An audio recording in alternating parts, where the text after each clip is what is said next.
എല്ലാവർക്കും drops and ഡ്രോപ്സിൻ്റെ പുതിയൊരു വീഡിയോയിലേക്ക് സ്വാഗതം. എല്ലാവരും സുഖമായിട്ടിരിക്കുക എന്ന് വിചാരിക്കുന്നു. ഇത് ഞങ്ങളൊരു മഴ ദിവസം എടുത്ത വീഡിയോ ആണ്.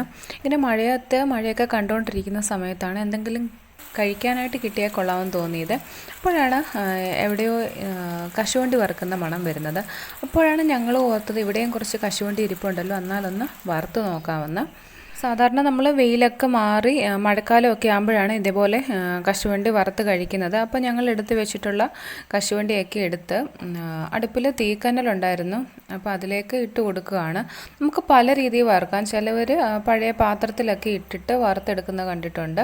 ചിലർ വെളിയിൽ കൊണ്ടുവച്ചിട്ട് തീ കൂട്ടി കത്തിച്ചെടുക്കുന്നത് കണ്ടിട്ടുണ്ട്. ഇപ്പം ഞങ്ങൾ 3 പേർക്ക് കുറച്ചേ എടുക്കുന്നുള്ളൂ. അപ്പം തീക്കനലുണ്ടായിരുന്നത് കൊണ്ട് അടുപ്പിലേക്ക് ഇട്ടിട്ടാണ് എടുക്കുന്നത്. അപ്പം നമ്മുടെ കശുവണ്ടിയൊക്കെ വറുത്ത് കിട്ടിയിട്ടുണ്ട്.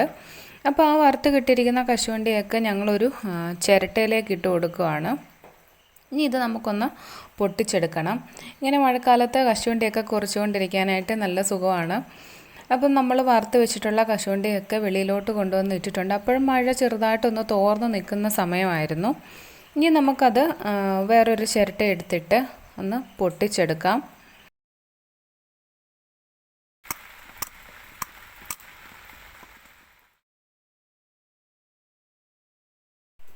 അപ്പോൾ നമ്മുടെ കശുവണ്ടിയൊക്കെ പൊട്ടിച്ചെടുത്തിട്ടുണ്ട്. ചിലതൊക്കെ നല്ല ഷേപ്പിൽ കിട്ടും, ചിലത് വേവിന് ഇത് മൂത്തതനുസരിച്ച് പൊടിഞ്ഞു പോവുകയും ഒക്കെ ചെയ്യുന്നുണ്ട്. എങ്കിലും നമ്മൾ മാത്രമല്ലേ കഴിക്കുന്നുള്ളൂ, കുഴപ്പമില്ല. അപ്പോൾ ഞങ്ങൾ ആ എടുത്ത് വെച്ചിട്ടുള്ള കശുവണ്ടി എല്ലാം വറുത്തെടുത്തിട്ടുണ്ട്. അതിൻ്റെ വേസ്റ്റൊക്കെ എടുത്ത് കളഞ്ഞു. ഇനി ഇങ്ങനെ ചാറ്റൽ മഴ പെയ്തുകൊണ്ടിരിക്കുന്ന സമയത്ത് ഇങ്ങനെ വെറുതെ കുറയ്ക്കുകയാണ്. ഇങ്ങനെ നമ്മൾ വീട്ടിൽ ഇങ്ങനെ ചുട്ടെടുത്ത് പൊട്ടിച്ച് ചൂടോടെ കഴിക്കുന്ന കശുവണ്ടിക്കാണ് എനിക്ക് തോന്നുന്നു കടയിൽ നിന്ന് വാങ്ങിക്കുന്ന കശുവണ്ടിയെക്കാട്ടിലും കൂടുതൽ ടേസ്റ്റ് എന്ന്. രണ്ടിനും 2 ടേസ്റ്റാണ് നമുക്ക് തോന്നുന്നത്. അപ്പം ഞങ്ങൾ കഴിച്ചിട്ട് വരാം.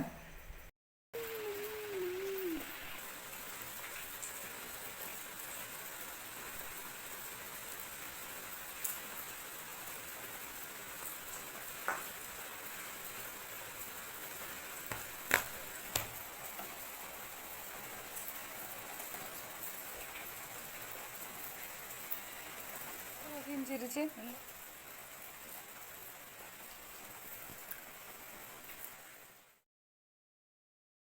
അപ്പോൾ നമ്മൾ ചുട്ടി വെച്ചിരുന്ന കശുവണ്ടിയൊക്കെ തീർന്നിട്ടുണ്ട്. ഈ കശുവണ്ടിക്ക് ഞങ്ങൾ നാട്ടിൽ പറങ്ങാണ്ടി എന്നാണ് പറയുന്നത്. നമ്മൾ ചെറുപ്പത്തിൽ നല്ല വലുതായി കഴിഞ്ഞ് ഇതേപോലെ കശുവണ്ടിയൊക്കെ ചുട്ട് കഴിച്ചിട്ടുണ്ട്. നമ്മൾ കഴിച്ചിട്ടുള്ള അങ്ങനെ നമ്മുടെ നാടൻ രീതിയിലുള്ള കുറച്ച് ശീലങ്ങളൊക്കെ നമ്മുടെ അടുത്ത തലമുറയ്ക്ക് കൂടി പറഞ്ഞു കൊടുക്കാം. കുട്ടികളും കണ്ട് വളരട്ടെ, ഇങ്ങനെയൊക്കെ ആയിരുന്നു, ഇങ്ങനെയൊക്കെ ചെയ്യാം എന്നൊക്കെ. ഇങ്ങനെ മഴയത്തൊക്കെ അതൊരു രസമാണ്. നമുക്കറിയാം ഈ ഒരു രസത്തിനോടൊപ്പം തന്നെ ഈ മഴയത്തും അതേപോലെ തന്നെ കൊറോണയായിട്ടും ഒക്കെ ഒത്തിരി പേര് ദുരിതം അനുഭവിക്കുന്നുണ്ട്. അവർക്ക് വേണ്ടിയിട്ടൊക്കെ നമുക്ക് പ്രാർത്ഥിക്കാം. അതേപോലെ തന്നെ നമ്മളും സുരക്ഷിതരായിരിക്കുക, എല്ലാവരും സേഫായിട്ടിരിക്കുക, പുറത്തൊന്നും പോകാതെ കഴിവതും വീട്ടിനുള്ളിൽ തന്നെ ആയിരിക്കാനായിട്ട് ശ്രദ്ധിക്കുക. ലോക്ക്ഡൗണിൻ്റെ ഓരോ മാനദണ്ഡങ്ങളും പാലിച്ചു വേണം എല്ലാവരും ഇരിക്കാനായിട്ട്. അപ്പോൾ ഇന്നത്തെ ചെറിയ വീഡിയോ നിങ്ങൾക്ക് ഇഷ്ടമായെന്ന് കരുതുന്നു. ഇഷ്ടമായിട്ടുണ്ടെങ്കിൽ ചാനൽ മറക്കാതെ ഒന്ന് സബ്സ്ക്രൈബ് ചെയ്തേക്കുക. അതോടൊപ്പം തന്നെ ആ ബെല്ലൈക്കൺ കൂടി ഒന്ന് അമർത്തിയേക്കുക. അപ്പോൾ ഇനി നമുക്ക് അടുത്തൊരു വീഡിയോയിൽ കാണാം. അതുവരെ എൻ്റെ എല്ലാ കൂട്ടുകാർക്കും ബായ്.